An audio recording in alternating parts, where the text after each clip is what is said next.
How to remove fake followers on Instagram. Follow these steps. Open your Instagram app and head over to your profile at the bottom right.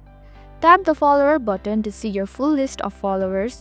Scroll through and find the fake followers. It's important to look out for weird usernames and empty profile.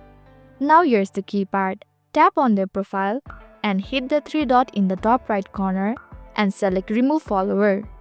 Confirm your action. For all the business account, removing the fake followers can be a bit quicker.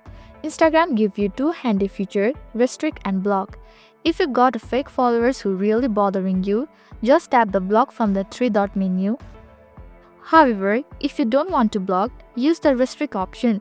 This keeps them following you but their comment and message won't appear in your feed.